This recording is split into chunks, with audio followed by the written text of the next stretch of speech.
Oke.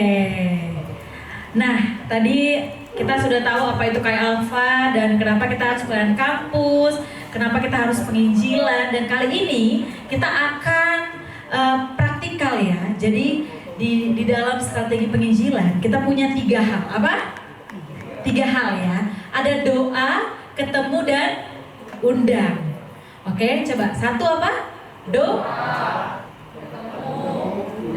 Wih, pinter sekali anak sekolah minggu ya.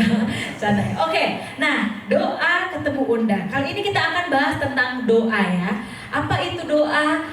Strategi penginjilan doa seperti apa yang kita mau? Kita akan sama-sama lihat dan saksikan di video berikut.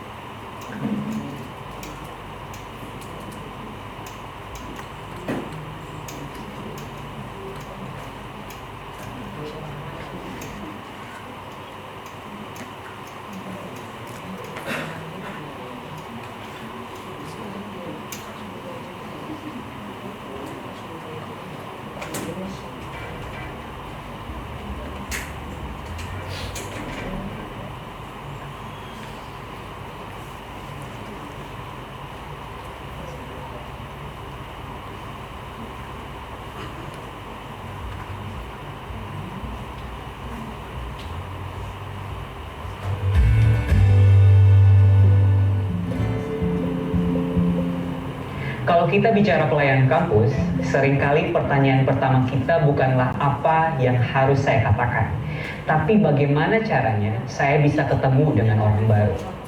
Menariknya, jawabannya bukan mulai dari strategi yang rumit, justru dimulai dari sesuatu yang sederhana. Kata sederhana, satu kata, doa. Nah, kita sudah sepakat bahwa doa itu titik awalnya. Jadi, doanya seperti apa? Disinilah kita kenal yang namanya doa keliling. Doa keliling membantu kita tidak hanya berdoa tentang kampus, tapi berdoa di dalam kampus. Tapi mungkin beberapa dari teman-teman ada yang masih berpikir, doa keliling itu sebenarnya ngapain sih? Jawabannya sangat sederhana. Doa keliling itu semudah berdoa dan berjalan. Berdoa dan berjalan. Kita berjalan di kampus sambil membuka hati kita, membuka mata kita dan peka sama Tuhan. Kesannya sangat sederhana, sangat simpel sekali ya. Tapi di dalam praktek sederhana ini punya dasar yang sangat kuat di Alkitab. Di dalam Ibrani 11 ayat 30 dikatakan bahwa karena iman maka runtuhlah tembok-tembok Yeriko. Tembok Yeriko runtuh bukan karena strategi perang, tapi karena iman dan ketaatan. Mereka mengelilingi dan Tuhan yang meruntuhkan. Dari sini kita belajar, yang paling penting bukanlah metodenya, tapi bagaimana sikap hati kita saat melakukannya. Metode hanya memberi pintu masuk untuk sesuatu hal yang besar yang akan terjadi. Doa keliling bukanlah soal klaim wilayah atau merasa paling rohani, tetapi ini merupakan soal hati yang tertuju kepada Kristus, hati yang menyembah, hati yang mau memberkati.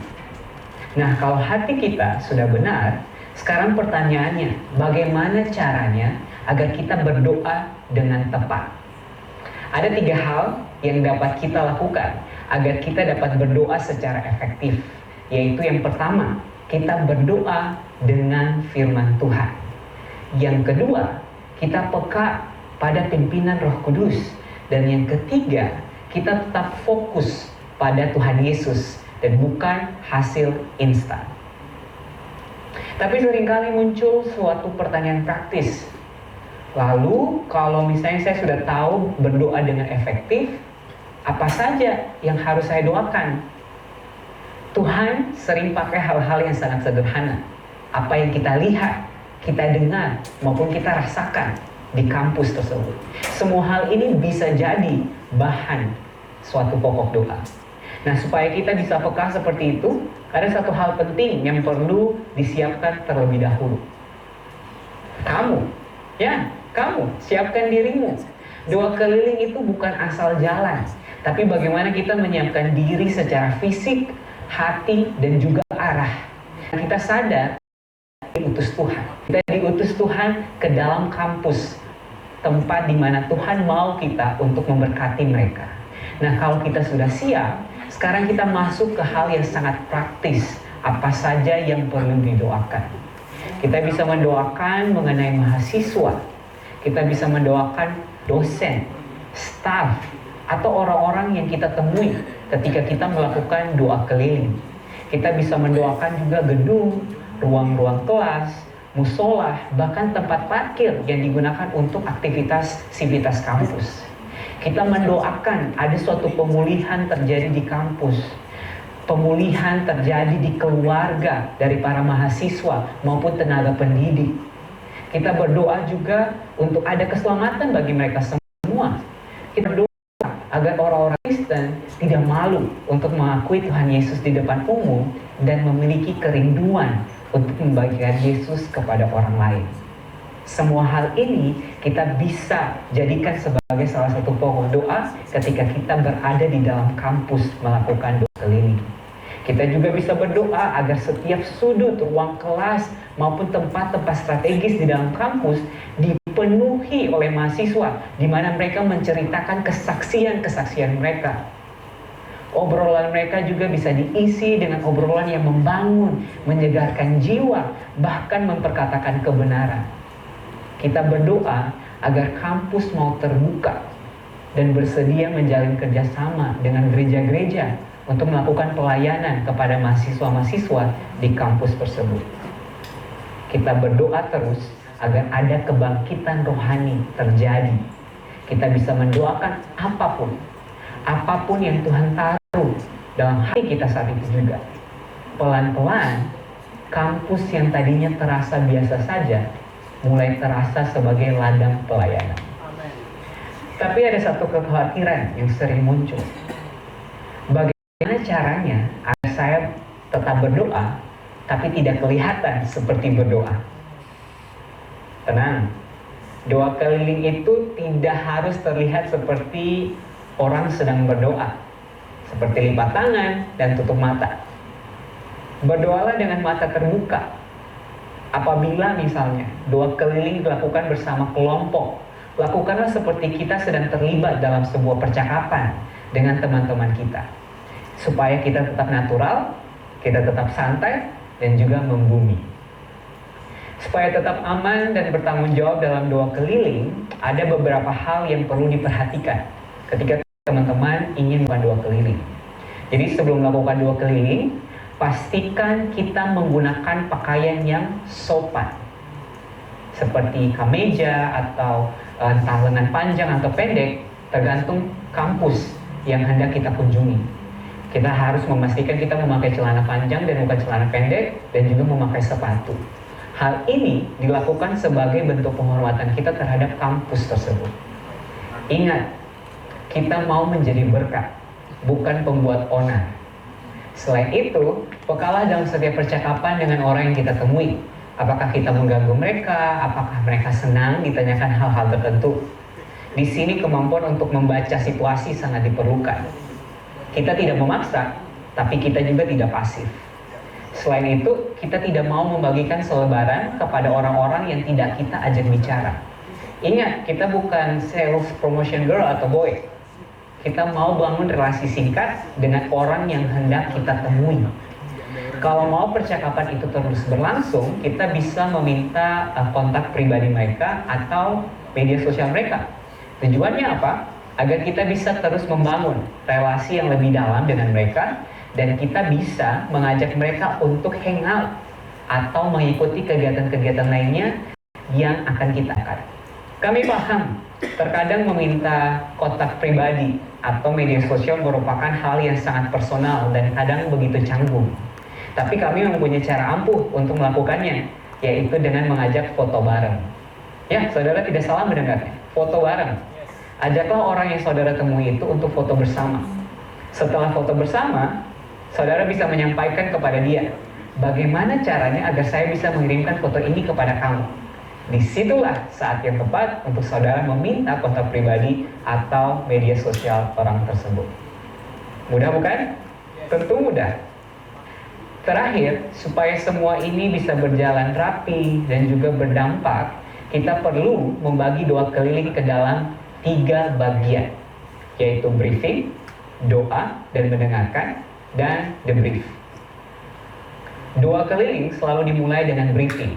Saya beranggapan saudara tidak melakukan doa keliling seorang diri, melainkan bersama orang lain, entah itu berdua, bertiga, atau lebih daripada itu.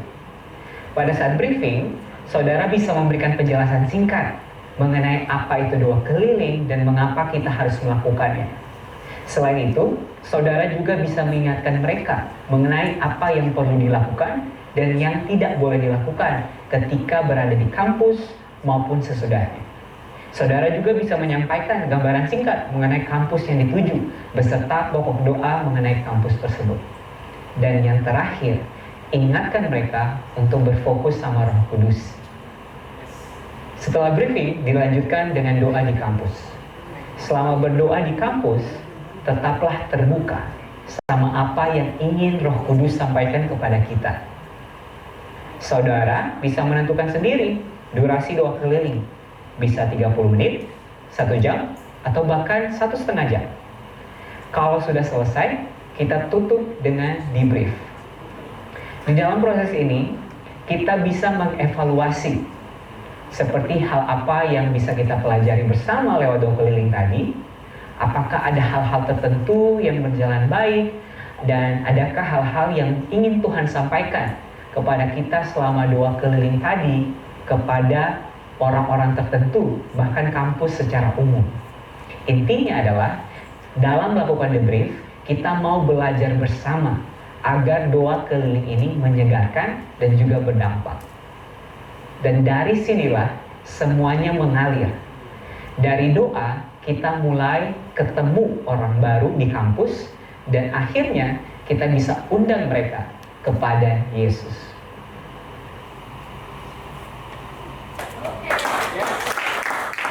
Oke, itu tadi teknik bagaimana berdoa. Ternyata teman-teman, kita selalu berpikir untuk menjangkau, untuk menginjil itu susah, padahal sangat simpel.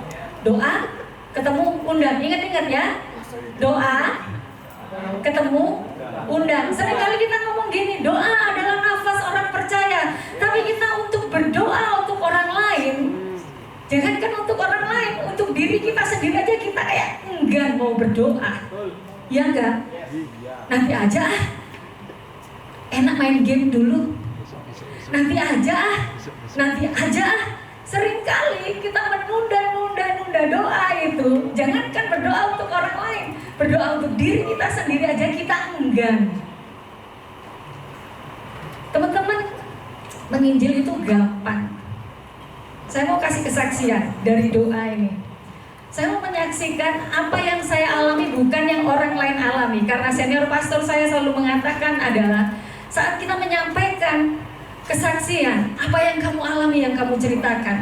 Jangan orang lain yang alami terus kamu ceritakan. Kita ngomong gini, permen ini manis. Katanya siapa? Katanya Pastor Roy. Padahal kita nggak tahu itu permen itu manis apa enggak. Bener nggak? Kesaksian itu, mujizat itu, kita saksikan dari hasil doa. Apa yang kita doakan. Teman-teman, saya mau bersaksi bagaimana kuasa doa dalam penginjilan di pelayanan saya. Sama dengan Pastor Julius. Waktu saya berkomitmen, sebelum berkomitmen untuk melayani anak-anak mahasiswa, saya belum kuliah. Tapi panggilan itu sangat kuat sekali buat saya. Layani anak mahasiswa, layani. Saya gak punya teman. Saya belum kuliah. Waktu itu saya SMA, tapi saya udah di Bali. Tapi panggilan itu kuat. Dan akhirnya saya berdoa, Tuhan, apa yang Tuhan mau dalam kehidupan saya? Satu kali Tuhan tunjukkan buat saya gini, Tuhan tunjukkan sesuatu buat saya sehingga meyakinkan saya untuk saya menjangkau orang yang belum mengenal Tuhan. Teman-teman, waktu saya naik sepeda motor, goncengan dengan cucunya Pak Gatot, ada yang di Malang namanya Kinan. Satu kali saya naik sepeda motor, tiba-tiba ada anak SMP, saya kenapa tahu tahu dia SMP karena dia pakai celana anak SMP. Dia ngikutin saya. Tahu apa yang dia lakukan? Waktu itu saya minta tanda sama Tuhan. Tuhan, kalau ya Tuhan ingin saya melayani generasi, Tuhan kasih tunjuk buat saya sesuatu. Anak SMP itu ikutin saya. Tahu di lampu merah dia ngapain? Tante, manggil saya tante lagi. Tante, mau nggak saya puasin?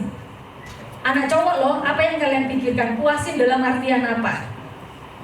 Pasti kita semua udah tahu, kita nggak ada yang kecil di sini. Saya lihat besar semua, dewasa semua. Dari situ saya menangis, saya bilang, Tuhan, kalau ini Tuhan memanggil saya mau melayani Tuhan. Tapi gimana caranya saya bisa menjangkau orang? Saya berdoa, saya bergumul. Saya datang ke kampus, saya cuma duduk di kantin kampus, saya nggak punya teman. Saya duduk di kantin kampus, saya berdoa, Tuhan, jadilah kehendak Tuhan atas kehidupan saya. Kampus yang saya datangi bukan kampus yang besar, namanya kampus, coba teman-teman boleh searching, itu namanya Triatma Mulia, kampus pariwisata. Dia cuma kotak gini aja. Saya duduk di kantin itu, Tuhan, apa yang Tuhan mau dari saya? Saya berdoa di kampus itu, saya berdoa di kantin. Saya belum mengenal kayak Alfa. Saya duduk di kantin. Saya pulang lagi tanpa membawa apa-apa. Saat itu saya duduk tidak mengenal siapa-siapa. Dan saya berdoa di situ. Saya tidak ketemu dengan siapa-siapa. Bukan tidak ketemu. Saya ketemu dengan banyak orang, tapi saya belum tahu apa yang harus saya lakukan. Tapi saya percaya saat Tuhan memanggil saya, memanggil saudara semua, Tuhan gak akan lihat status pendidikan kita, Tuhan gak lihat status sosial kita. Satu yang Tuhan lihat, hati kita. Guys, hey,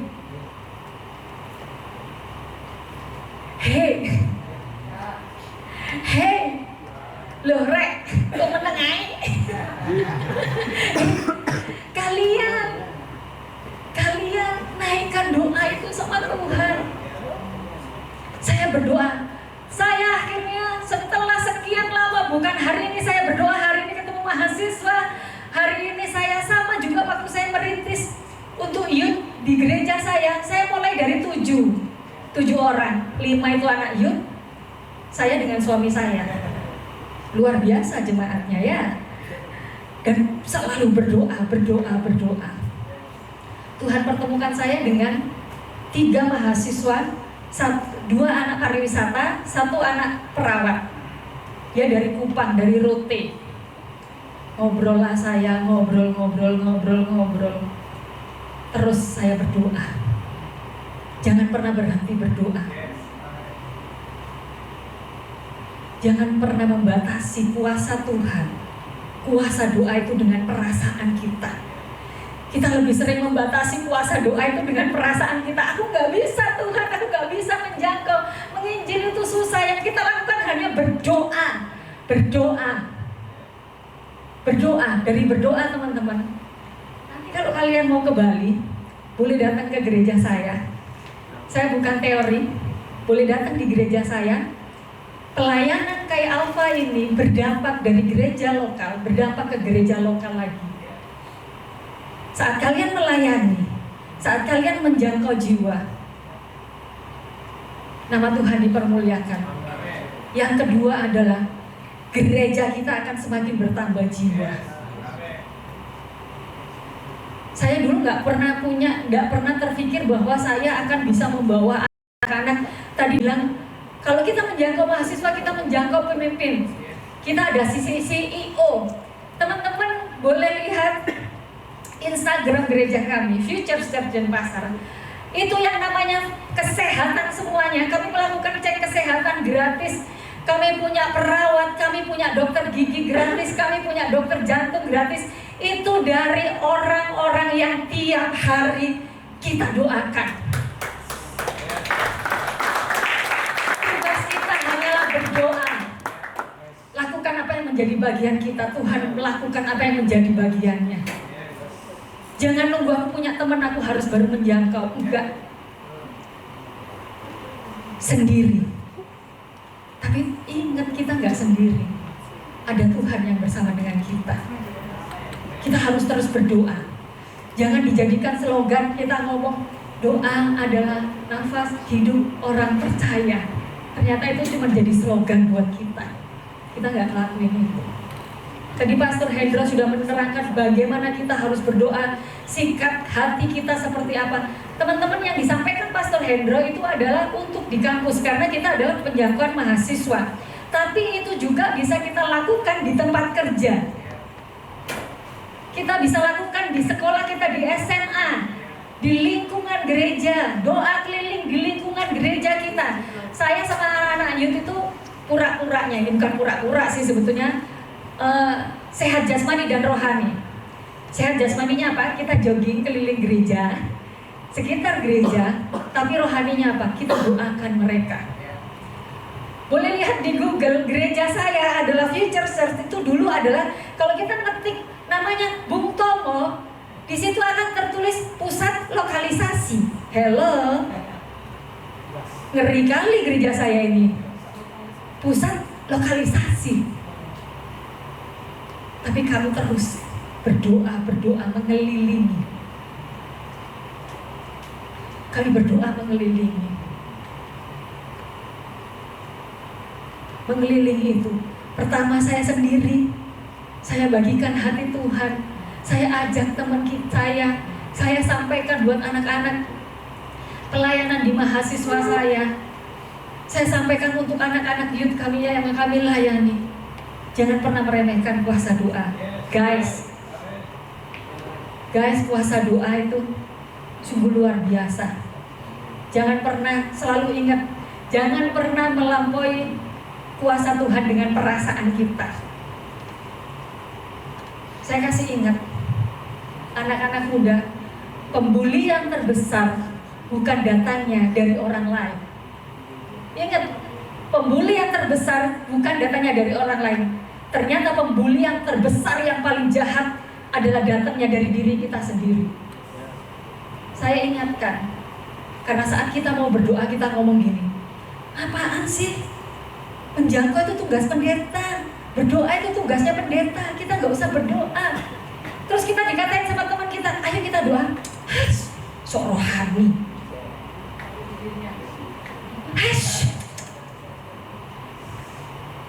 Dan kita gak ngelakuin apa-apa akhirnya. Kita membuli diri kita sendiri. Enggak, kamu sok rohani, kamu berdoa, doamu gak ada kuasanya. Tanpa kita sadari kita terus membuli diri kita sendiri. Kita nggak bisa, kamu bukan pendeta, kamu nggak punya kuasa. Padahal Tuhan bilang gini, kita akan mempunyai kuasa yang sama. Jangan pernah membuli diri kita. Doa dan kuasa Tuhan itu jangan melampaui dari perasaan kita. Itu yang membuat kita nggak mau berdoa. Itu yang membuat kita nggak mau menjangkau teman-teman kita. Jangan pernah ngomong, Kak, aku bukan mahasiswa, aku nggak bisa menjangkau. Enggak, kita bisa menjangkau mereka di mana aja. Temenmu kerja bisa, temenmu sekolah SMA bisa, temenmu SMP bisa. Teman-teman, saya dapat teman dari saya jogging. Yang saya ajarkan adalah kita harus punya jurus SKSD. Tahu? Sok kenal, sok dekat. Saya sering jogging, saya putar-putar, terus ada satu cewek duduk, saya datang, tanya, ngobrol.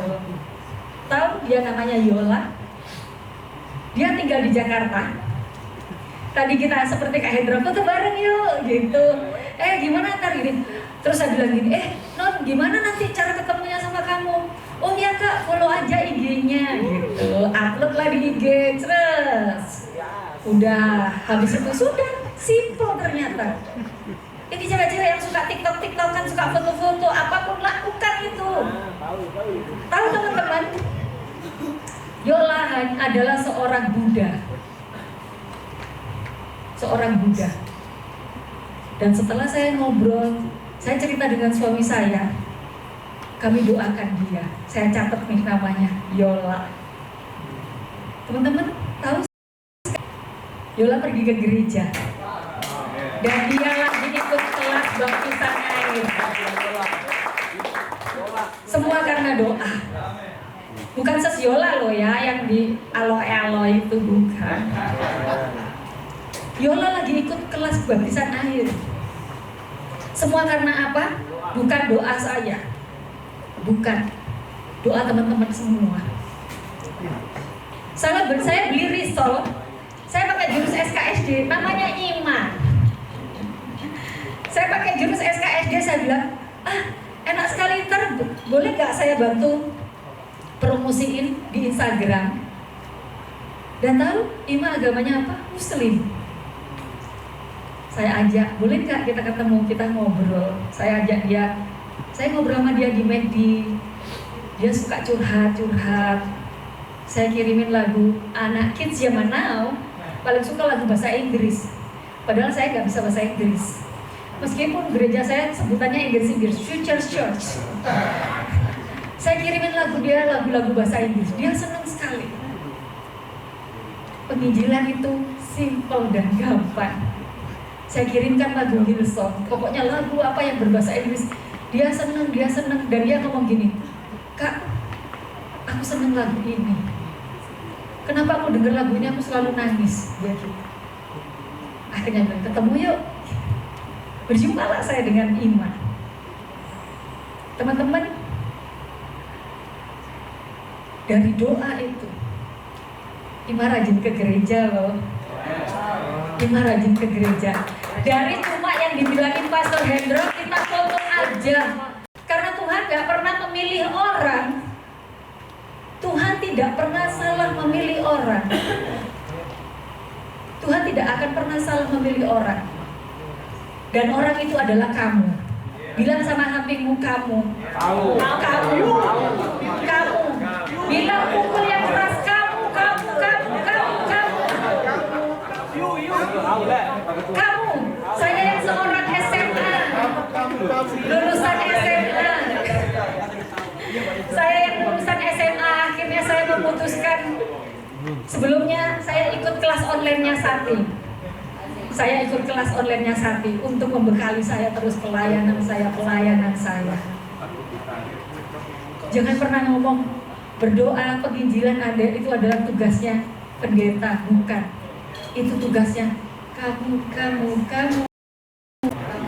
Bilang sama kanan kirimu, tugas kamu. Yakinkan bilang kamu sama temannya. Saat kita bilang sama temannya, diyakinkan sama didoakan bahwa teman itu bisa menjangkau teman kita yang belum mengenal Tuhan. Oke teman-teman, setelah kita berdoa, kita akan apa tadi yang kedua? Doa. Ketemu.